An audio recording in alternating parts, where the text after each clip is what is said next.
And of course it's Friday night, so you're going to see traffic. And remember with Imperial Highway, it sort of does go into city streets as well. It looks like they're right next to that's LAX. LAX, right there on the right-hand side, heading to the beach. That's right. Yeah, so they're on Imperial West, actually. If they were on the 105 West, they went on right over to Imperial, and they're going to tee right at Dockweiler Beach if they end up staying straight.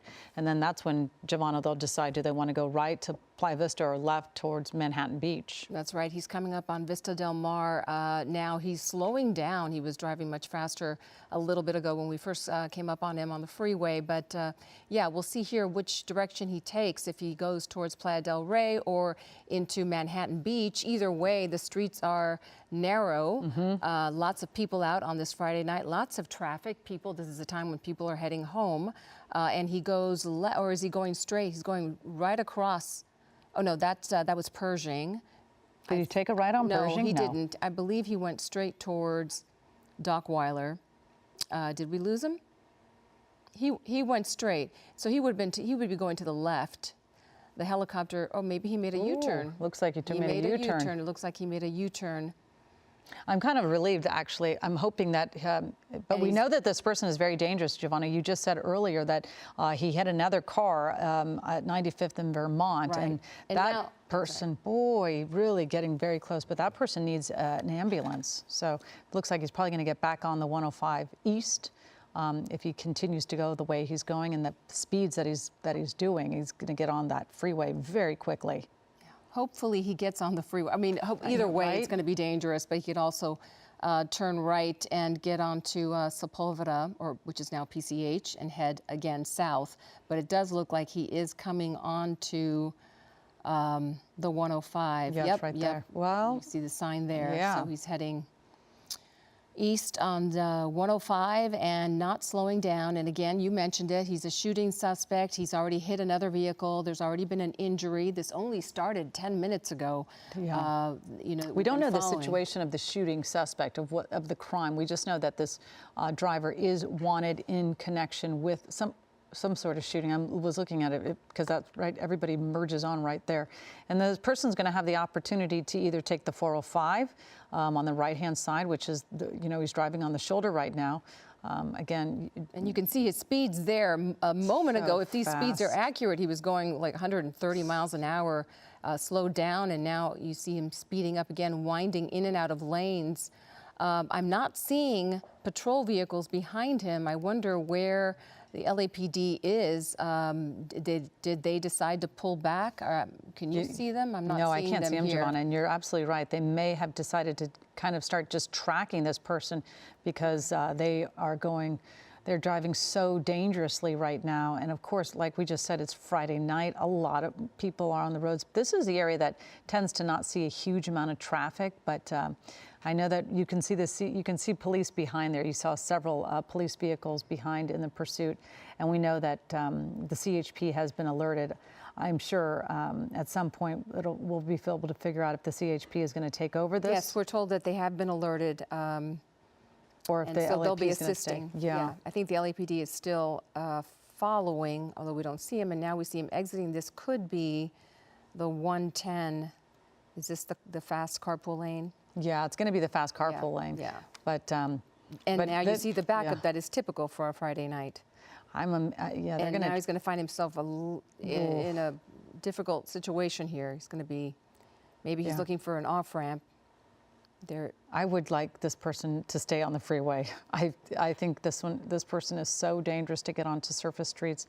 I'm sure the LAPD is trying to figure out how to cut them off at the pass. But when somebody's making unpredictable moves, it's very hard to kind of distinguish what they're doing and where they're going to go. But again. And so did he stay? He came off of the freeway. Yeah, he's definitely getting off. What off-ramp is this? Hard to see. Oh, this might be the 10. Is this the 110? No. No. They're on West 113th. West 113th Street. And again, more traffic. I mean, it is a Friday night. there's going to be yeah. traffic everywhere. It is still in the middle of the commute home. So this is wherever he ends up, it's going to be packed. Lots of people on the road, pedestrians on the road. This is he's approaching Prairie, South Prairie. Did he make a right turn? He's southbound on Prairie now. And Giovanna, we have Bruce Thomas, who's joining us, a law enforcement expert who has had many, many, many years and lots of experience with pursuits, and he's been with us for so many years as well. Bruce, thank you so much for joining us. You know, it's been a busy night. We were just saying, what's going on? But again, it's Friday night. It's sunny. The weather's been good. Now, of course, we've had 2 pursuits in a matter of a half hour. This one's very different than the last one. This one's very scary to watch this driver. Yeah, the speeds of this pursuit are definitely a lot higher than the other one. We are chasing, or I believe the LAPD may be in the tracking mode of a shooting suspect, which is a felony crime. Yeah, and then how does that play a part in law enforcement's response? Because they know that this person could be armed and dangerous. Yeah, well, the armed and dangerous part will come into play at the end of the pursuit or the pursuit terminus. However, what we would be concerned about now is the reckless endangerment that this driver is driving, the speeds and the maneuvers that he is doing to evade law enforcement. Yeah, and to your point, Bruce, he's driving against traffic at very high speeds, very unsafe maneuvers here. He's approaching Crenshaw. This is Imperial and Crenshaw. Again, driving against traffic, going through the intersection, and now we see the LAPD following close behind. Really scary at this time of day with so many vehicles on the road, people trying to get home. Yeah, we are in the heart of rush hour, so traffic conditions are going to be heavy, and he is going to be boxed in on certain streets. However, he is now on the wrong side of the road. Oh, well, he's back on the right side of the road. Yeah, he just got back on the right side. But still not driving any more safe. Still winding from lane to lane, and then I wanted to ask you the accident he had. You probably don't have any information on this at 95th in Vermont, and someone was injured. That plays a factor, correct, in how authorities respond to him. Yeah, that's correct. I mean, so you have now a pursuit that has caused one accident. Hopefully, they're not injured at all. But he's not driving safely at all and in and out of the lanes of traffic. Yeah, and Bruce, you know, we know that the LAPD has really been taking a different stance, it seems like, in the last few years by calling off pursuits, letting the suspect kind of get away or go into tracking mode. Being that this is a shooting suspect, what are the chances that they will let this one go into surveillance mode or something? Because this is very, very dangerous. I mean, Yeah, we see now he's on the wrong side of the road at a high rated speed. There are factors which the watch commander is calling for: the road conditions, the crime, how many suspects in the vehicle, road conditions, speed. All those are factors that play into it. You are chasing a felony suspect, so it just becomes a very dangerous position for not only the public but also the officers. Oh, for sure. And he's now on Southwestern Avenue. He made a left on Imperial, I believe, and so he is now heading south. There's fewer cars on this. Well, maybe I spoke too soon. Yeah, I was Did you see the traffic there? But he was boxed in while you were talking, Bruce and Colleen. He was boxed in pretty good, and he still found his way out. He's determined to get away. Yeah, and our director is saying that this driver looks like they are heading back over to the LAX area. So again, the airspace is very protected in this area. So we will have to probably maneuver Air 7 HD to obviously abide by any FAA rules that prohibit airspace in this area. To your case in point earlier, there was a study done a couple of years ago about pursuits, and unfortunately, LAPD was one of the lead agencies that had third-party traffic collisions, meaning because they were chasing somebody, there were accidents and injuries that took place. So they have taken a different stance. Yeah, it looks like we might have lost him. He was west on Century, and now we don't see him. We're looking at Van Ness Avenue now. I'm not sure if we can find him again. But again, he was heading west on Century, and we don't see him at the moment. Every now and then we do lose them, but I'm sure the LAPD and I'm sure the LAPD there's helicopter a vehicle hasn't. right there. They're pulling away. The helicopter should actually pull in. There he is. There's the LAPD, so we can hope the vehicle is in front of that LAPD vehicle with the lights flashing. Ooh, don't get dizzy. But yes, again, they are staying on this, and at least people are hearing the flashing lights, hearing the sirens and seeing the flashing lights, because this is so dangerous for anybody who's out and about. And Bruce, to your point about that data you brought up, so at what point do they call this off? You know, when it just gets too dangerous, when the speeds are excessive on a roadway, 20 plus miles an hour on a city street, you know, that is the kind of point that everybody looks at, especially the watch commander and the supervisors in the pursuit, who say, you know what, this is not worth this. Hopefully we have a license plate. Hopefully we have some suspect information that maybe we can take them into custody at a later time in a very safe manner. Yeah, that would seem like a very logical thought process, because right now this person is obviously very desperate, but are they are in a parking lot, which is This is Old Navy parking lot. There's a Red Lobster there. This can be very dangerous too if he decides to run into one of these businesses. Hopefully he just drives through and keeps going. There's traffic there. Exactly, but keeping him from getting away, but now he's, you know, figuring out yeah, I just feel for all these people who are in their cars and families. It's so nerve-wracking to see something like this just come right up upon you from behind. But they look like they're gonna nope, I was gonna say it looks like they may have boxed him in, but he sort of maneuvered around. Yeah, there appears to be traffic on the other side, but somehow he's wiggled through it. Yeah, he continues to do that. So we've lost sight of him, but we can assume he's beyond that building, stuck in that traffic there. Yeah. And there he goes, in between vehicles, between lanes. How you can, sometimes I just marvel at how these pursuit suspects can almost make a third lane when there wasn't one, and people get nervous. They're trying to get away, like move over. You do not want to be in the path of this person. Right. And as we... hey, guys, yes. I don't know if their 7 HD can pull up the speed of the suspect. I know he's kind of slowed down as he's boxed in now. Yeah, he's boxed in now, and we can see the speeds when he's driving. We do have that. At one point, I saw speeds going up to like 120, 125 on the 105, and then they drop, they dip down sometimes. The speeds aren't totally accurate, but yes, right now he's stopped. He's now picking up. 19 miles an hour right now, Bruce. Now traffic is moving again, and just made an illegal turn. Is that several police vehicles trailing him? He is now on 11th Avenue, making another left into another parking lot with other stores, supermarket. Yeah, but he's going fast. He's just getting out. He's just figuring out where on earth can I get out of here, and boy, oh boy, you see people there walking to these stores. Oh my goodness.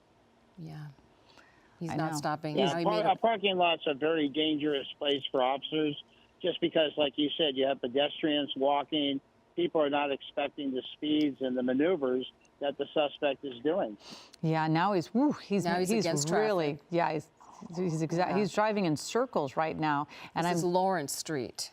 Yeah, but doesn't he look like a Giovanni? He's just driving in circles, trying to get, and it's just the radius is getting a little bit moved out, but I'm thinking this driver doesn't necessarily know where they are right now. Yeah, it looks like it's hard. He's back in the parking lot. It's hard for us to see where he is. We don't see the vehicle at this time. I know we always have to see the police. But there he is. There he is. And obviously Air 7's breaking up a little bit. He might be looking for an area to dump the vehicle and foot bail. That's always a possibility. And that's where the airship is really important to the pursuing officers. It looks like there was some damage to a front tire, is what I'm hearing. Was there a spike strip that we missed? This is not the vehicle, is it? No, I don't think so. No, but it's, I think the vehicle's to the right, yeah, it's hard when where it's the so dark patrol outside. vehicles are, where the patrol cars are, to the right.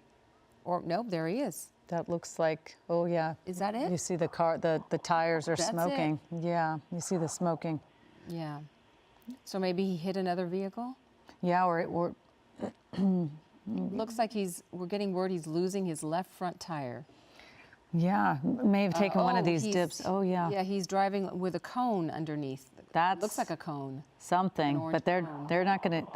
That's what's probably that what smoking that is this is? cone, not necessarily the tire. But that's kind of scary There's because that something thing. underneath the vehicle there. Yeah, it looks like an orange cone. You're right, Giovanna. That's exactly what it looks like. Yep. Now it just has Yeah, I to. think he's gone back into the same parking lot again. Yeah. He is on the road now.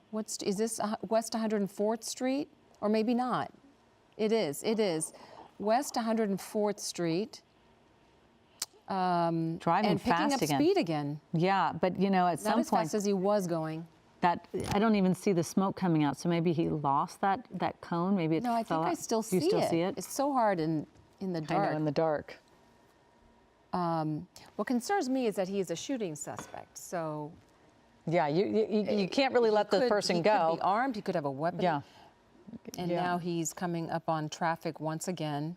LAPD following close behind Crenshaw Boulevard. He's been here before. Yeah, just keep kind of going into these just sort of, this area seems somewhat familiar.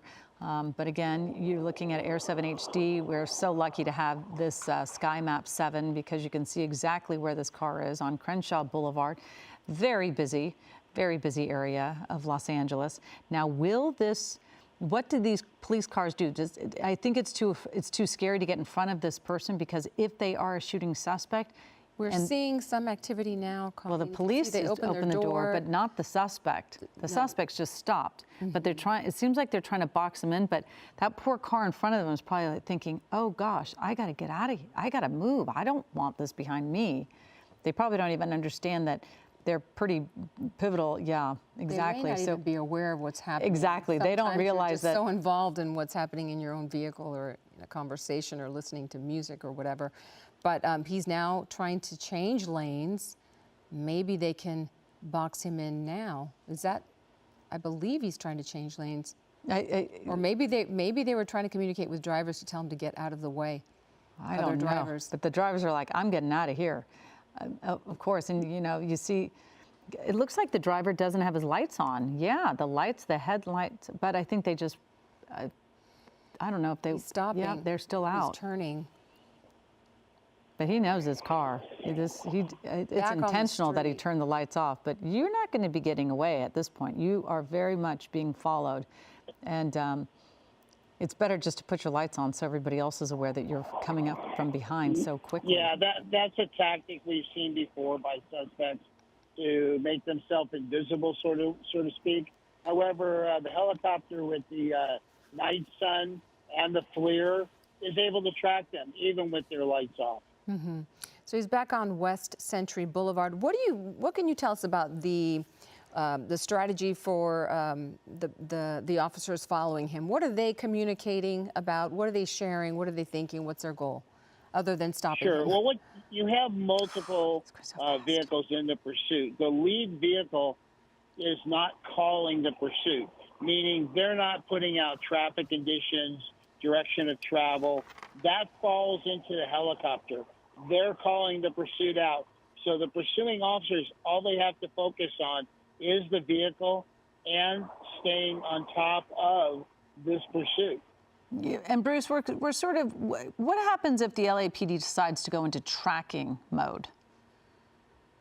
Well, they go into a tracking mode when it becomes too dangerous for everybody involved.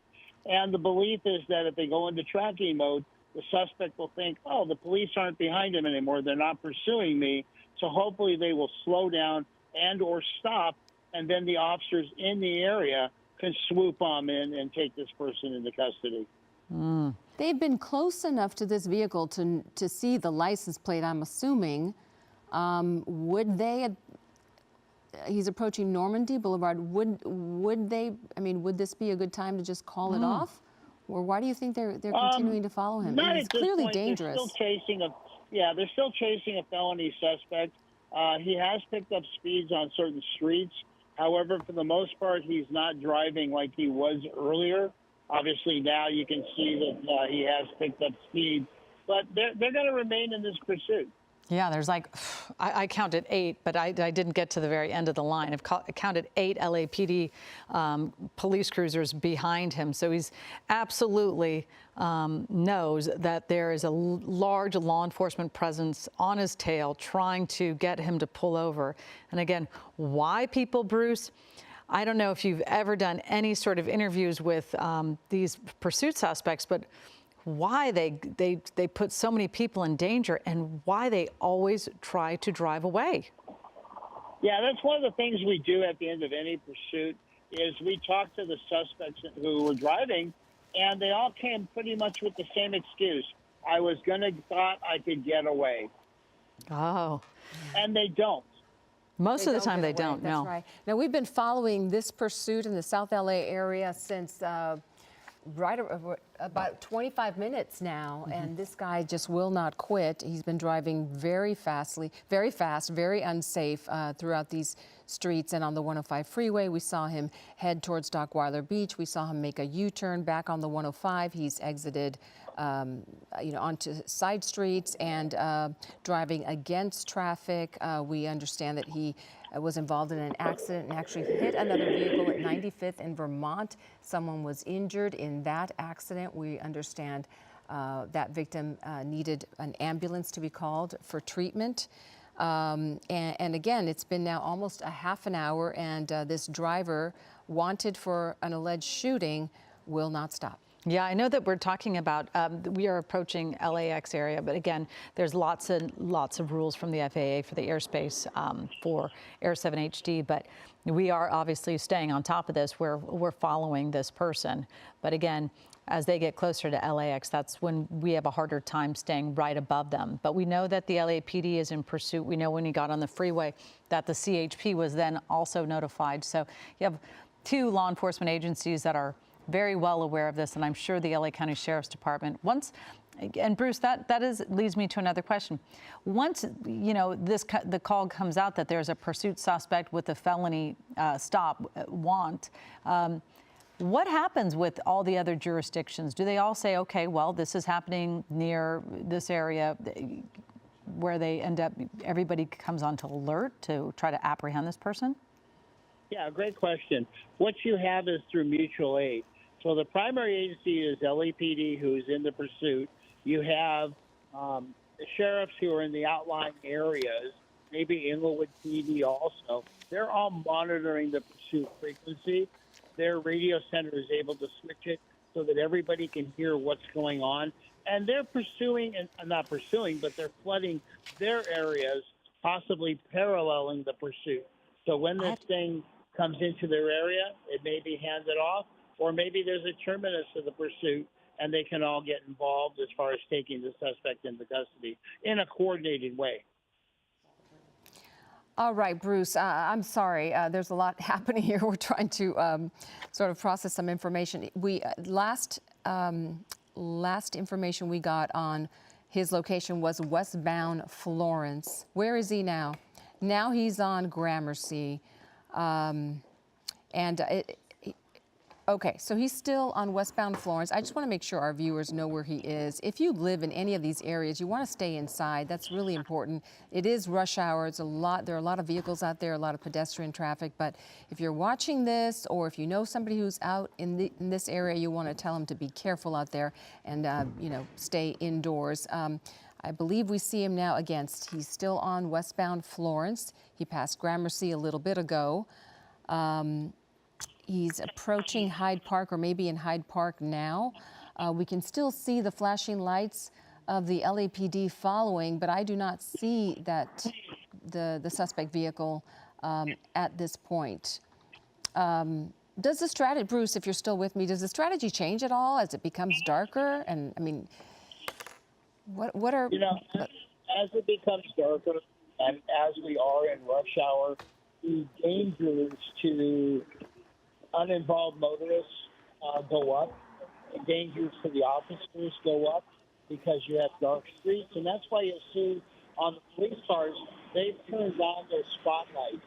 They're trying to illuminate themselves as much as possible so that uninvolved motorists can see this thing coming and hopefully get out of the way. And for obviously people who are in their cars now are not going to hear this advice from you, but I would ask you, what would you tell somebody who finds themselves in the middle of a pursuit and they're driving on the road? What is the best advice? I would just tell them, slow down, do not stop, can maintain your speed but at a lower speed ratio so that everybody can go around you. If you suddenly stop, you may cause an accident. If you suddenly pull to the right, the suspect may be going on the right. So it's just a matter of stand your ground and just slow down. All right, that is good to know. And now we are looking, is this a police helicopter? I believe it likely is. We have lost, the suspect is out of the vehicle and running. Is that correct information I'm getting? Is that correct? Yes, okay. We're getting word that the suspect has exited the vehicle and is now running. We're not seeing that. But we would imagine the LAPD officers are perhaps, okay, he is not complying, but they are running after the suspect. I wish we could see some of this and show you what's happening, but it's hard to, probably for a helicopter to figure out where this is happening. Giovanna, I'm going to just interrupt you for just one second. Ellen Leyva here, just starting Eyewitness News at 6 p.m. We've been on this pursuit for more than a half hour now. This is the pursuit of a shooting suspect. And right now we understand that that suspect has left his vehicle. He is not complying with officers, but as soon as we can get a picture, we will get a better idea of what's happening. But this is according to our desk, and they're getting a direct information from the scanners as well, that this has been... Apparently, he's in the middle of the street right now. I don't know a street location. Perhaps they can give that to us. And I am joined by Colleen Sullivan, too. She is miking up right now. It's just one of those musical chair days. David Ono is emceeing a special event tonight, and Mark Brown is off. And it's just, one of those nights. That's typical Friday night with a full moon and crazy pursuits. Been 2 pursuits today, just in this hour of Eyewitness News. So we're still waiting to see if we can get a picture there. But okay, apparently this suspect is at Crenshaw and 59th. And we know that he is a shooting suspect. I shouldn't say he necessarily, but this suspect is a shooting suspect and obviously armed and dangerous, and has been traveling at high speeds, erratic speeds, weaving in and out of traffic, at times going the opposite direction, opposite of traffic. But thankfully he is out of his car, so that that's a big. Is it thankful, Ellen? Well, it is. If you're out of your car and you can't run it over somebody, that's one thing, but he's still an armed suspect. Yeah, so if you do live in this area, where can the producer tell us again? Yeah. This at Crenshaw and 59th. And 59. Crenshaw. So this is one of those areas, though. It is a relief that the person stopped because they were driving so erratically and so dangerously. And of course, law enforcement are, hot on his tail, and you could see driving just so quickly through all these intersections and trying to weave in. But it's also very unsettling knowing that there's someone who may have a gun in your neighborhood who's really trying to get away from law enforcement. So I just always, as you, Ellen, we always kind of think about parents in that mode of tell your children, if you're driving home from work, tell them, lock the doors, close the windows, make sure, and if you're in this area, make sure you also lock the windows and the doors.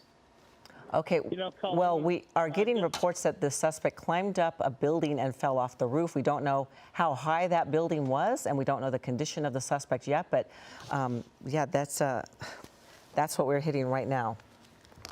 Yeah, that's now, Bruce Thomas, are you still with us? Yeah, I am. I was going to say to your case in point, when you hear a police helicopter flying low in your neighborhood, everybody wants to come out and see what's going on. Wrong thing to do. The best thing is stay inside, lock your doors, lock your windows, like you said. you'll know when it's over when you don't hear the helicopter anymore. Oh, well, that is good advice, and we're going to heed that because you are our law enforcement expert. You've been through so many of these pursuits. You know the danger that they can present. We're understanding that there was a second suspect, and they are right now apprehending that second suspect or in contact with that second suspect. So apparently there were two people in this car. You know, it's so hard right now to see because of, because it's dark outside. So this has been sort of challenging within the area that this pursuit has been taking place. It's been hard for us to get really good vantage points of where this pursuit is taking place. But again, we can see that it's Crenshaw Boulevard in the Hyde Park area. But again, what exactly happened if we're learning that one of these suspects may have injured themselves by falling off a roof? I mean, that's very hard to figure out because we do not, like you said, Ellen, we don't know what kind of building this person was on. Right, and we do know that the suspect. Oh, go ahead, Bruce. Oh, I was going to say, but you know, the best part of this whole thing is the vehicle is not driving crazily anymore. It is stopped. They've taken one in custody. If another suspect has fallen off the roof, they're going to take him into custody. Obviously, they won't move him or her until the fire department gets there, but they will search and they will handcuff, and then everything else is just waiting by the numbers. Yeah, absolutely. At least one of the weapons of destruction isn't taken away, and that's the car.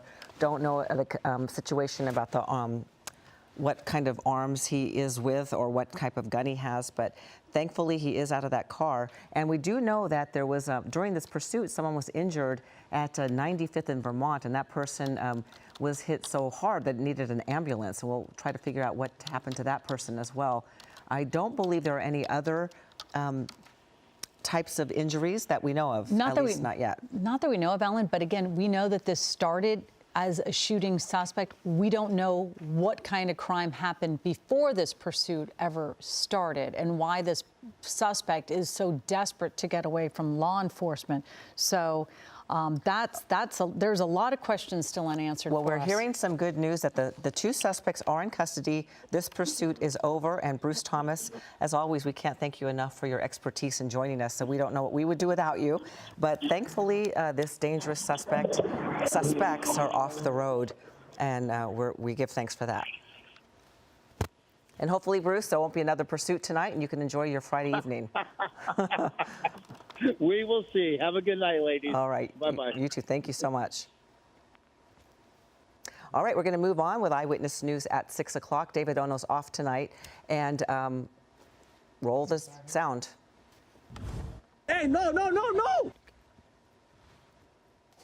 New at 6, dramatic video showing thieves taking off in a car with stolen mail. All this unfolding